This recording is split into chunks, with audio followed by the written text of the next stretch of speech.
Right, thank you everyone for turning up actually. I was joking when I said thank God there are only two of you. So I'm here, as I said earlier on, to talk about trust within teams. I am going to take a bit of a wombly route around it, and there are a few stories, and I'm afraid it's picture heavy, so there we go, you're just going to have to put up with it. So I thought, first of all, just a bit about myself. So I'm a Scrum Master, predominantly, and an Agile coach.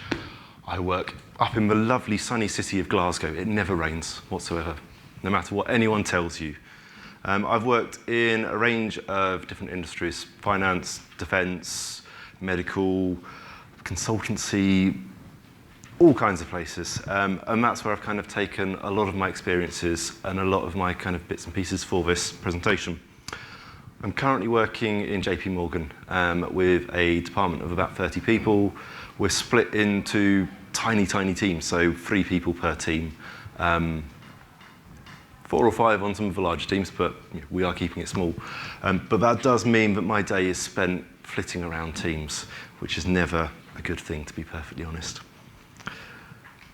To begin with, I thought we would just go back, step away from trust, and actually look at the lovely Agile Manifest. I thought I'd include this lovely backdrop, because this is actually where it was originally created. This is Snowbird in the States. When we talk about trust and we look at the Agile Manifest, there are, in my head, and please shout up if you disagree, the 3 kind of areas which 3 of these overs, which talk about trust. Individuals and interactions over process and tools. There has to be trust. Those individuals have to be trusted. There isn't that heavyweight draconian process saying you must work like this. Working software over comprehensive document, not so much so we'll skip that one for a second. Customer collaboration. Without trust that the customer has in you to be able to say, they are going to deliver what I want, that doesn't exist. Responding to change, similar. You have to trust the team to be able to respond to that change, otherwise you're back in waterfall, and here's the requirements doc, and by the way, it's about this tool. Going, and I haven't got a slide on it, to the principles. In my head, there are about 8 principles which also talk about trust. And again, you can argue that, and there's different slight tweaks to them, but at the nuggets and at the seed of each of those principles, of the 8 that I've identified, I definitely see a level of trust. Okay, so we're talking about trust, but what is it? Yeah. We're going to have that kind of question, and everyone in this room probably has a different idea, different understanding, different thought about what trust actually is. I certainly set out about a year ago when I first conceived this kind of slide deck going, right, I'm going to do this, and here's the trust bit. And then I kind of went, actually, what is trust? I'm pinning the whole of my talk on it, but I didn't fully understand at the time. Until I came across this. So this is a quote by James H. Davis. He's a professor for strategic management. I'm currently the chairman of the management department. I know, very agile departments, of course, in Utah State University. But I came across this, and it just was succinct for me. It spoke to what I took as trust. I'm going to move slightly this way so everyone can see, or move the lectern, which is probably going to cause havoc with the sound, so I apologise. But it was just what summed up the raw basis for me of what trust actually was. And the story behind it. So one day, James and his wife were out driving in, and I'm looking at the Rocky Mountains in the USA. They turned a corner on their scenic drive, and they saw a couple of paragliders. See, I promised you paragliders, and here's one. They saw them jumping off the cliffs, riding the thermals, enjoying the breeze. And they thought, that looks great. I know, let's go a bit closer. Let's see them actually jump off. Let's actually go and watch them do it. So they drove for a bit longer. They went up to the top, and they found where the jumping station was effectively. They then watched for a few minutes. They saw a couple of people jump off the cliff into that empty void, just like this stage, trusting that that parachute was going to actually fill and actually go. But then one of them came over to them, one of the paragliders, and said, I do tandem jumps. I can see you're interested in it. Would you or your wife like to come up with me? Would you like to have a go at it? And this is the point where I'm actually going to stop on that conversation, and we'll pick it up a bit later on, just to see if they actually will do it or not. But they are talking to this person, looking at why, and if they might want to do it. Going a bit further back into trust. So, probably last night there was a fair amount of this, I'm guessing, certainly from a few of the stories I've heard. It's a sign of trust, isn't it? It goes back to medieval times and possibly before. So you've got the 2 glasses or 2 beer steins or the antlers filled with a certain beverage.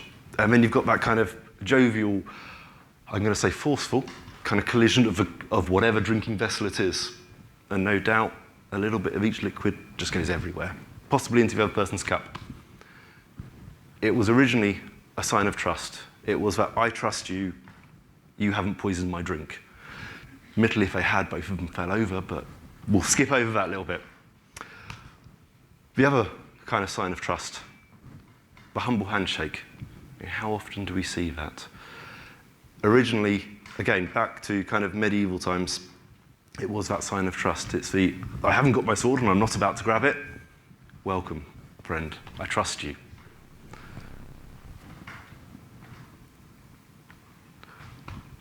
Taking it a bit more relevant, though. Taking it away from that personal trust now into the land of teams.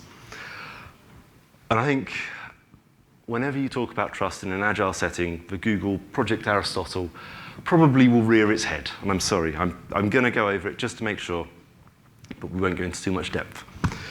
So originally, Google set out for a number of years, to ask the question, so what makes a team effective? They were looking for that nice rubber stamp, printing press. Here's a good team, let's print out another one, and another one, and another one. We want to do the big things. So they took, I think it was about 2 years, and conducted over 200 interviews with their Googlers, which is their employees. They looked at over 250 attributes for each of their team members, to over 180 teams within Google.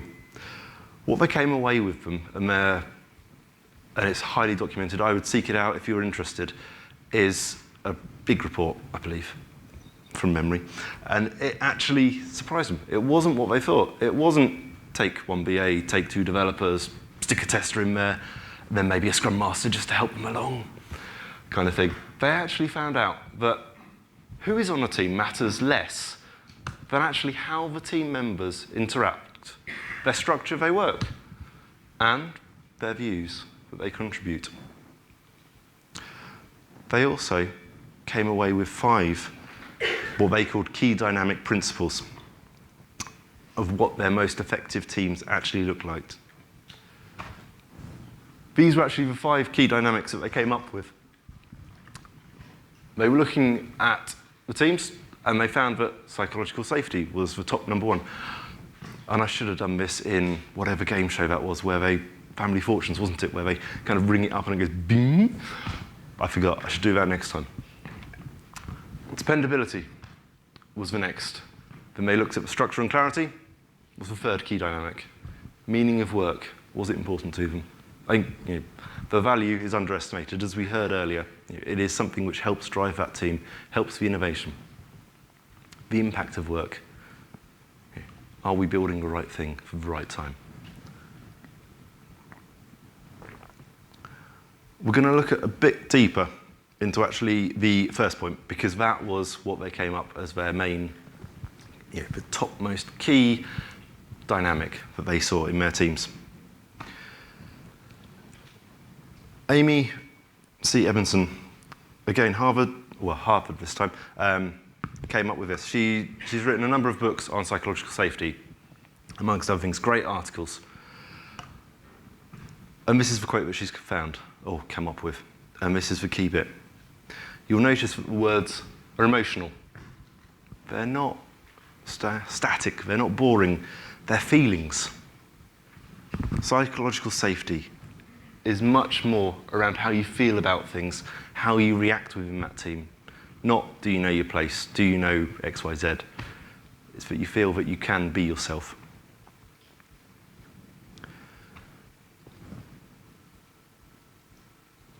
Going back to the story with James, and it was only a short break. So him and his wife are back in Paragliders. They're talking to, I can't remember his name, but they're talking to this gentleman who said, I will take you up on a tandem jump if you would like. He thought, great, but how do I know that I can actually do it with him? Should I trust him? Now, we only know, well, I've only ever seen the conversations with James around kind of how his thought process was. I don't know if his wife jumped. I don't know what she thought. She could have been running for the hills at this point. I just don't know. But his thought process went like this. Does he have the ability? Yeah. Has he done it before? And he was strapped with a parachute on his back, so the chances are he might have at least once, or maybe he's just an over-optimistic first jumper. But actually, talking to him, he found that he had 20 years of experience. He'd been doing tandem jumps for a large proportion of those. He'd done many, many jumps, and he'd only broken every bone in his body, none. Actually, he'd never broken anything. There was no injuries whatsoever. Benevolence was the next one. Is he actually doing it just for himself? Is he on some kind of weird trip that he just wants to kind of say that he's going to do it and then not do it? No, he was actually wanting to share his sport. He was after kind of that enjoyment.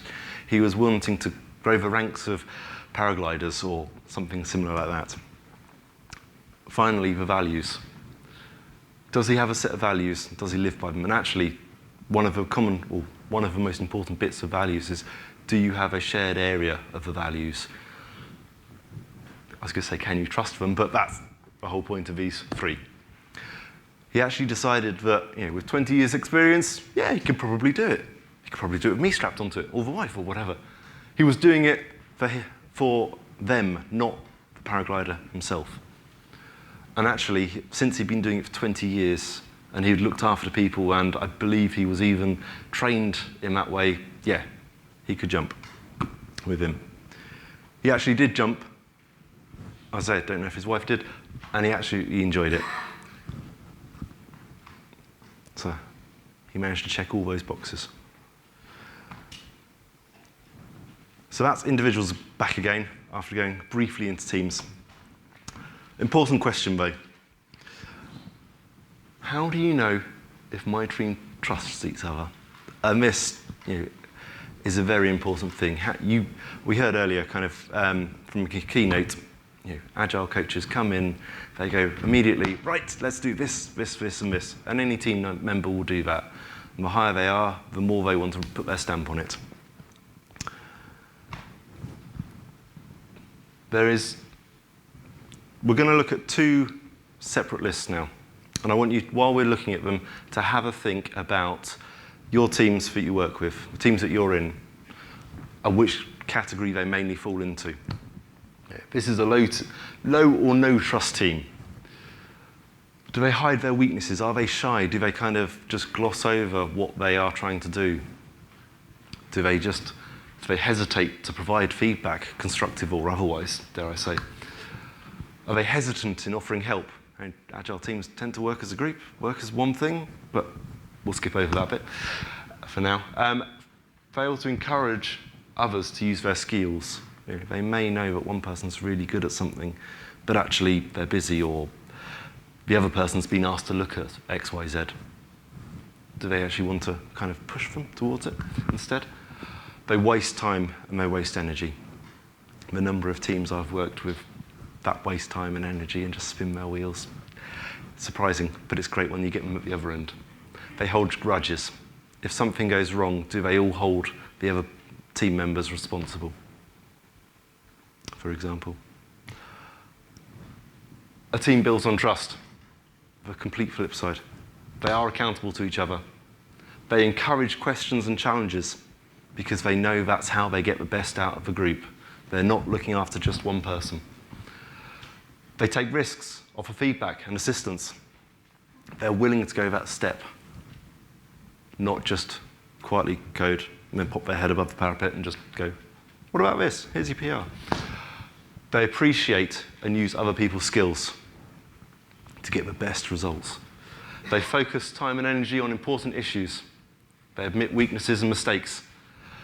They know about others and their interests outside of work.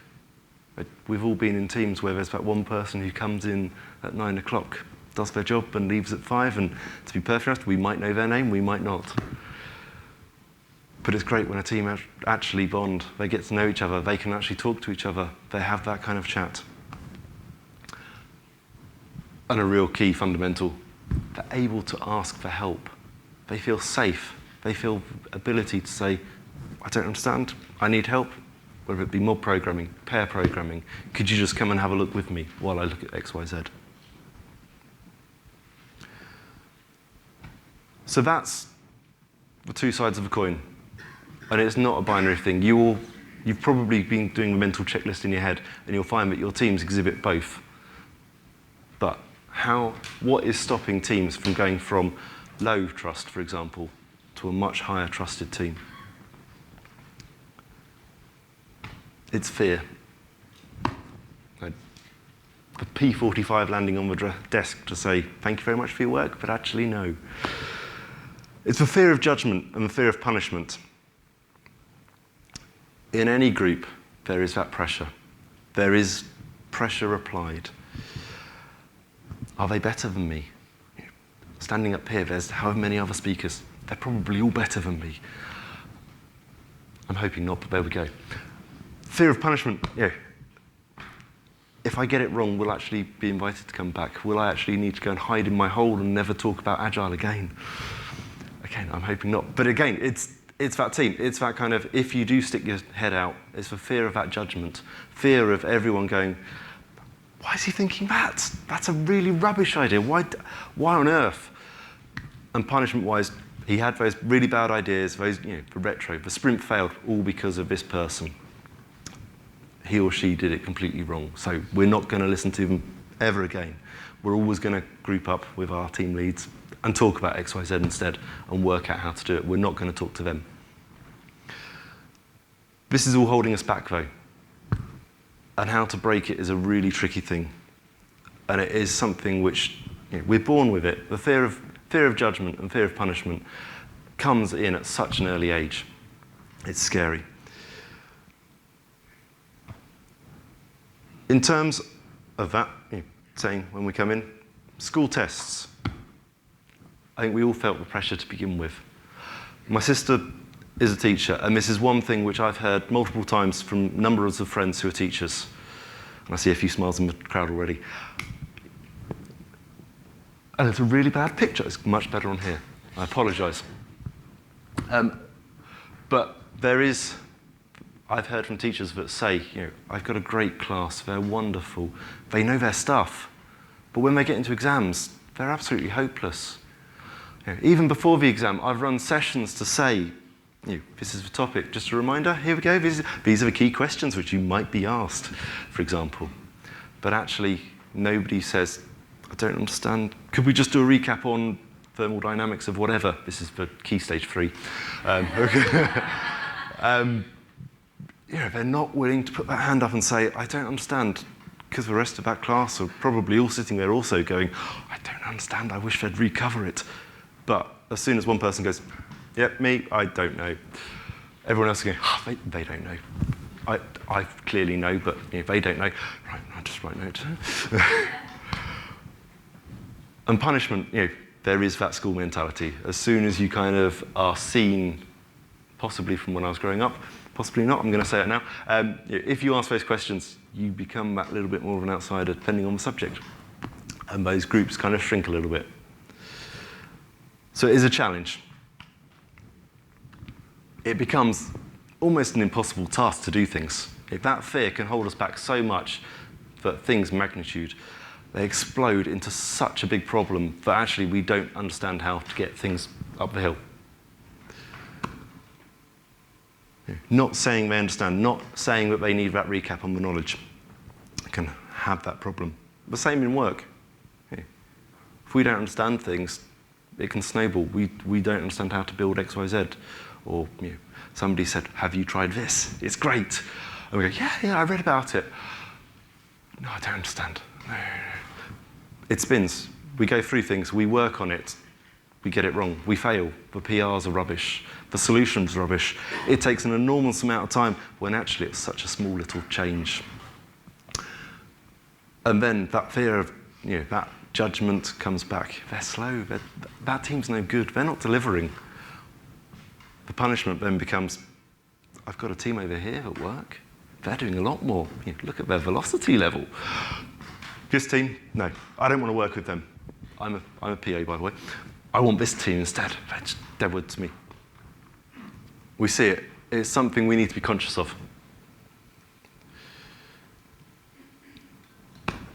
A key bit. How do we build it? So we've heard about what's stopping us. We've heard or we've seen about how to measure our teams in a pseudo-random way. How do we decide if they're trusted? How do we not? They're only some of the exhibits and attributes.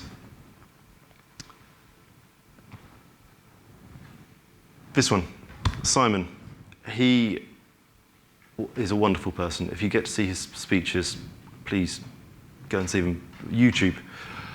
Read some of his books, they're great. He talks about the circle of safety. So it is my trusted zone. It's my comfort blanket. It's my bubble, however you want to picture it. It is the reason why we lock our doors here. We like to feel secure. We invest all of our time and energy in it, but actually, is that right? There is, or there was, a number of years ago, an Australian speaker who spoke about a circle of trust, but actually said it's more ripples in the pond. You have your trusted zone, Simon's circle. And then actually, you've got that layer of, I'm kind of comfortable with it, and then the out and out, I'm standing in front of a room of people and I'm talking, kind of feel. And they actually said, it's great. It's great to stay inside there, but actually, do you know what? If you stay in your circle of safety, that's it. You're doing the same thing over and over and over again. It's much better to just deviate outside of your circle, to enjoy that kind of experience, learn new things, build new trust, work with another team, learn about this XYZ kind of new patterns, new technologies. But it's really tiring. It's really, really tiring, always pushing that. And pushing it is great, because your circle of safety slowly builds out, and you feel much safer. But actually, when you're working on it, it becomes so tiring. So they say, work out here, go to the extremes as much as you feel comfortable. But actually, once you've learned that one thing, maybe come back a bit. Maybe come right back in, depending on how you feel, to your circle, just to consolidate it, just to re-energize a little bit. And then spread yourself back out again. But remember, if you are outside of your circle of safety, there are things within that circle which actually become stale. We've all seen it. I used to code. I haven't touched a compiler in anger for, I'm going to say 8 years, until about 2 weeks ago, where I loaded up Java, because I thought, hey, I used to do Java, I used to do C, I used to do all of these. I'm going to write a nice little simple program. I'll start with hello world, I'll breeze through it. How do I print to the console? And that's because I'd neglected it. Java was very much in the circle of safety, and then I'd forgotten about it. It had gone. I'd worked on other things. I did Agile. I worked with people instead. I didn't touch code. I will pick it up again at some point, but we'll see. There we go. It did change. We talk about the imposter syndrome, and this would be a perfect slide for it, but it's not actually. I'm going to talk actually about one of those points we had, it was about kind of here, I think, on the list, getting to know colleagues inside and outside of work. Not having those people that just come in and you know their name, and you know they write this code, or they test this, or they have the vision for this particular thing, or they look after this product. Actually, it is building those kind of trusted relationships, knowing them outside of work, that help. To do that, social events.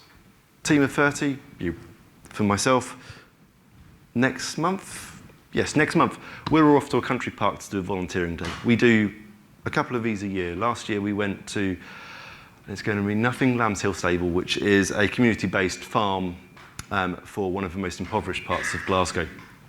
And we did some work. We helped regenerate their planters. We dug over huge beds. I got stuck lumbered with breaking concrete slabs and replanting a tree, which was nothing to do with Agile, nothing to do with teams, other than we had everyone there. We were all working as a team. We were shifting a great big tree, digging a hole to get it out because its roots had gone one way. The next day, we were all back in the office going, oh, my shoulder hurts. But we were also talking about it. We were building those kind of alliances. We had a couple of new juniors that had joined us the week before, quite incidentally. And they were now fully part of that team. They were no longer, oh, they're just a junior dev, we don't talk to them. They were going, right, come on then, let's go to coffee, come on, we're all going, it's normal, lunchtime, where should we go today? And that's because we'd spent the time going out. We'd got past their work facade. We'd made sure that we didn't just treat them as that junior developer. As much as we hate it, the Christmas meals as well, they add value. Everyone comes back with a sore head the next day, if you're unlucky to work the next day. But the buzz around the office is much better. Everyone's talking about it. You're learning about people. And we discovered that there were, in the team of 30, I think 8 of us were home brewers. Another 5 of us did kite surfing. Facts that we never even knew about beforehand. We all just sat in our little bubble going, I can brew, I can do beer. Or I go out the weekend and I kite surf, but I've never seen anyone else. So I wonder if anyone... They were able to build that trust. We've now got a running group which goes out. We enter the Great Scottish Run, 10K and half marathons, but we're doing it now solely as a group rather than lots of individuals going out of a lunchtime and hitting the hard miles of Glasgow. And they are fun. Last night, there was a group of them that actually went out trail running around Loch Lomond. Not all the way around, because it's quite a big loch, but they decided that come 5 o'clock, as a group, they'd hire a car, get the Uber, go up there and have fun. The danger is their exclusion. And it's something that needs to be watched.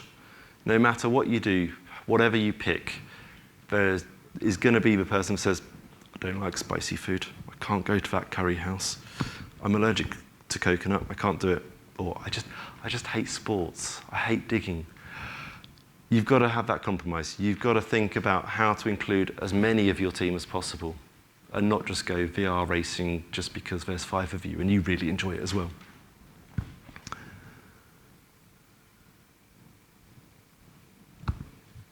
The halo effect. There are many unconscious biases, and you're probably going to hear a few of them today and tomorrow. This is where it's something to be so cautious of, because it happens so naturally, just the same with most of the unconscious biases. It is that kind of thought that this person at front, they must know what they're doing. They've got all the gear, or they say that they do. Not questioning, actually, do they understand? The paraglider, did he actually know what he's doing, or has he only ever jumped as a single person, single ride? Also, with those formed friendships outside of work, that running club, the drinks the night before, or whatever, actually, are you putting the halo effect onto a friend? Because you think they're probably the best thing. They're always the ones that get that bit of work done. So you can trust them. And then they aren't that comfortable because they haven't got that knowledge, but actually they've got that fear of that judgment again. So they can't say to you, actually, you know what? She's much better at doing it than me. Can you just talk to her instead of me, because I don't know. And yeah, pair programming would solve that, but we're going to kind of come to that. They kind of have that shutdown. They kind of have that blinker of, I must perform, I must do it, because they think I'm great. They've put me up here on the pedestal. And it's a danger. It then goes wrong again. It spirals. They do a bad piece of work, and the other person pipes up and says, actually, you know what? You could have done it like this. It would be much simpler, and rather than 5 days, look, I've done it in 10 minutes. You've got to watch it. I said I'd go to a 1950s experiment. This one is Solomon's experiment. It's a great one around team conformity. And there's a wonderful talk by Tim Harford who touches on this one. But the essence is, you've got a group of people who come in. I could do it now, but we need a few more chairs. You get a group in, and I haven't briefed people. And you go down the line and you say, okay, so standard line. It's about this tool, yeah? Out of A, B, and C, which one is the same height as standard line? And you go down the line, and this is the tricky bit. Actually, the line of 8 people, let's say, only one person is being tested. So you go down the line of your plants. B, B, B, B. You get to your test subject. They're sitting there going, B, just 32% of all test subjects, and it's been an extensive test and it's been done many times since, they all said B. It's amazing. Nearly a third of people are willing to go, well, they've all said B. I can clearly see it's A, but I've got to go with B. Admittedly, that's 2/3 which are willing to stand up and say, it's A, clearly. What are they on about? If you change it, so you've got all your Bs on this side, your test subject, let's say sitting in this chair, but actually, 3 down, you've got a plant, which is just going to say the right answer. So you go down the line again. B, B, A, B, B. Your test subject. They suddenly have that courage. They are able to go, well, they got it right. They said A, I can do it too. So they say it, they go for it. Just by changing that one person, just so they give the right answer, it takes the success rate of somebody spotting how long a line is back up to 100%. Nobody went, oh, it's B. Or even worse, yeah. They've all said B and A. I'm going to go C. I'd love to be that test subject that does that. But even flipping it even further. So you've got your Bs, and you've got your plant who's going to give the right answer or a different answer. You go down the line this time. B, B, B, B, C. Ooh, possibly me. B, B, get to your test subject. Still, they have the guts. They're able to say B, C. What do they know? It's definitely A. Just by having that one person who's able to go against that group, your test subject, such a powerful thing, has the ability, the courage to actually go with their conviction and say, I can see it, I don't need a ruler. It's line A. And that courage to speak, everyone should have that ability. You know, we work in teams. Everyone, even the juniors and the seniors, the people who've gone off for a year-long break and come back, been on a long holiday and forgotten how to, all of their passwords, they should have that ability to put their hand up and say, I don't understand. Or, have you actually tried this? Hey, look at it, it's great. Should we give it a go? Because I think it's going to solve all our problems. It's the silver bullet, it's not agile. That courage, though, is difficult. You've got to kind of have that as part of your team. And icebreakers help. You know, in retros, we go around the room. In meetups, we go around the room. What's your favourite? What's the last book you read? What did you watch on TV last night? Name me a colour that I'm not going to be thinking of. Name me the No. We won't go into that one. Or you go around the room and go embarrassing stories.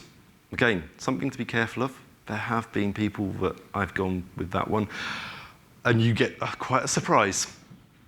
Possibly one for the drinking nights rather than the work-focused kind of ones. The Supreme Court in the USA, they actually use that technique, icebreakers. They also have what some agile teams, certainly years ago, used to have the talking stick or the token of speech that they threw. The Supreme Court, when they're deliberating anything, the jurors go round the room and they all talk, every single one of them, before anyone can then speak for the second time. That's the Supreme Court. If it's okay for them to do in the USA, why not for our small teams? It stops the hippos. It stops the people that just like the sound of their voices. It stops that kind of people just going in and saying, I'm going to dominate this. This is my point, and this is what we're going to end with. We're going to leave the room thinking that I'm the best, and this is the decision we're all going to take. Sometimes it's the small things, though. Sometimes it's actually saying and doing. I mean, we heard a great talk just beforehand around language, and it can be such a simple thing. Just little words that come out that can completely change our bias. The little actions saying, actually, do you know what, I'll go and get the coffees today. What would you all like? I'm joking, I'm sorry, I can't afford that. Certainly not on my business expenses. But it is making sure you go through with them as well. You may have said, if we all do well, if we get that deployment done, if we fix the pipelines, I know it's a pain. If we get our bug count down to 0, it'd be great. If we do that, I will treat everyone to donuts. Or if we hit our sprint goal, 3 sprints in a row, we should be doing it anyway, I will make sure that we all go out for a celebrational lunch. Not paying, but you're all coming. It's making sure you go through it. It's also making sure that not the same person picks up the shiny work. Making sure that everyone has their turn on BAU. Making sure everyone has their chance to work on the new, exciting pieces. Group interest. We touched on it. It was one of the 3 kind of decision makers. Are they doing it for themselves, or are they doing it for the wider group? Picture hasn't come out great, but there we go. So this is a ball of herring, or sardines actually. And they're all swarming together. They're under attack. It's a huge, great couple of sharks spinning around. We've all seen the programs. David Attenborough's great. And they all work as one. They all change, they all go wherever they need. But it is as a collective. They look at how they're doing. They look at manipulating how they want to do it. They all just went on their own and went, look after me. Hey, they're all going over there. The sharks will follow them. I'll just go over here. They get picked off so quick, so easy. Same in the team. If you're not working as a team, you are not achieving the goal. You are not working as a whole. You can't. It's only that one person.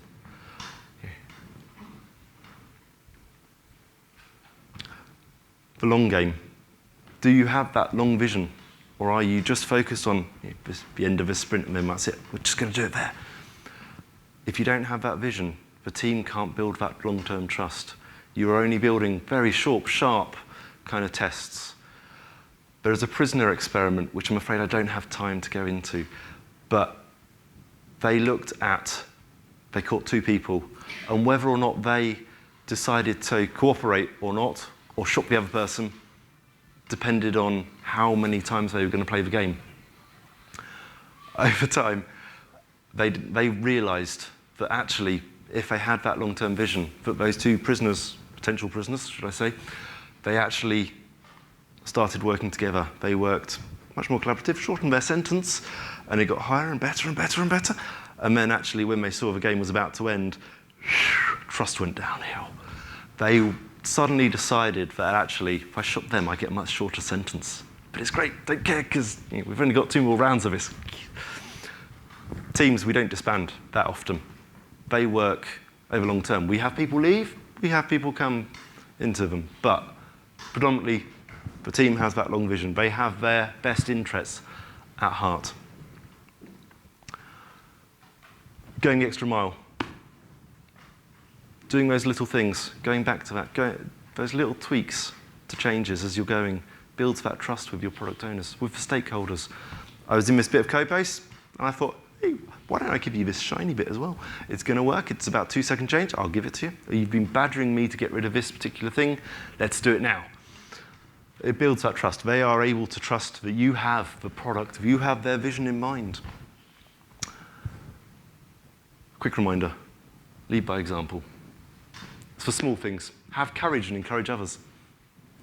Relationships are key, and that really is something that's key. It all sounds like extra work, though. Why do we do it?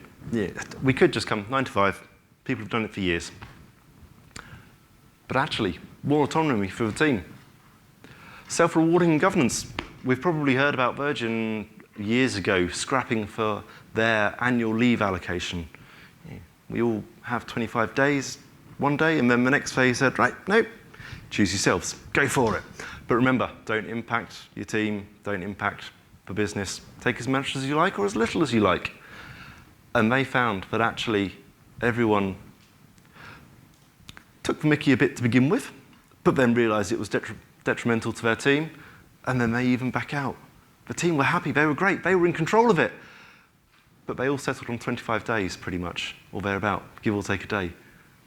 The same as management had previously, that had said. And everyone was grumbling, oh, we don't have enough leave, oh, just can't do it. But actually, they gave them control. They trusted them. And the team sorted it out themselves. They decided actually what they had was great. They didn't realize it. John Lewis, the loyalty, partnership.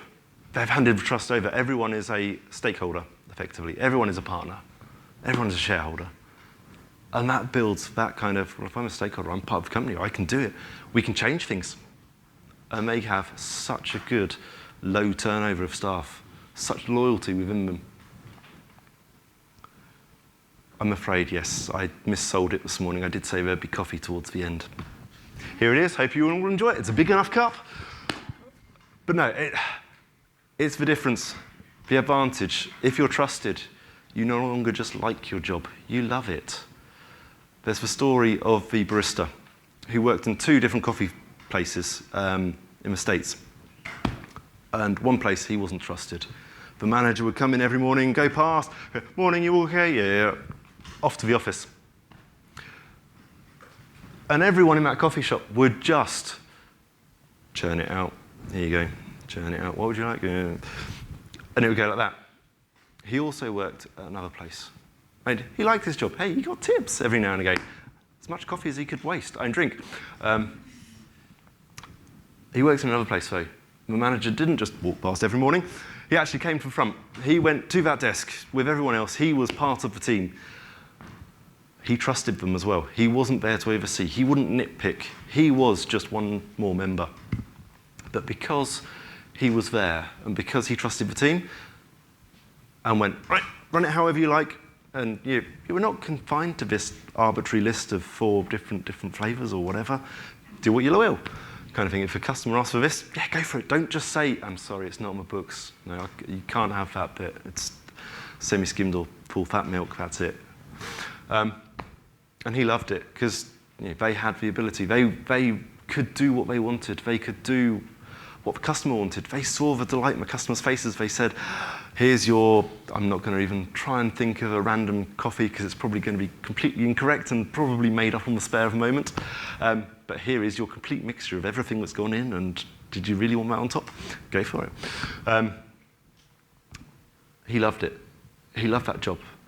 And because of that, and everyone else did in their team, and the manager, yeah, he was there, but actually he moved back, he kind of came through, he helped if it was busy, but he saw that team taking over. He saw that them as a whole were working at providing what the customer wanted. Not just what they wanted, but what they really, really wanted, what they liked.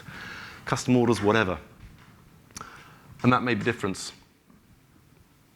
He actually got rid of that first job because there's only so long you can put up with your manager coming in, checking the numbers. You served 82 cups in that hour. Why wasn't it higher? And when he was asked what made the difference, why did he jack that job in and enjoy and love the other job? It's the same. He's making coffee in 2 places. He said it was the lack of fear. Judgment, I'm hoping, but you never know. And the freedom to be themselves as well. There wasn't that dress code. He could actually pick whatever he wanted. He could decide what to make as a specialty coffee today. And that's how that team developed, and that business really succeeded. He also didn't have to misspell people's names just for the fun of it. There we go. I'm going to finish pretty much nearly on time with this quote. So creating trust isn't easy, and it has to be earned and proven with time. Again, going back to the original one, trust is around vulnerability and fear. Building it and creating it, it takes time. It's not a straightforward switch. hey, go and do this, go and do that. It is important to kind of have that. I think we do have a couple of minutes, and there is a mic somewhere in the room for question and answers, but I'm happy to take them anyway. We've got a couple of minutes. Anyone have anything?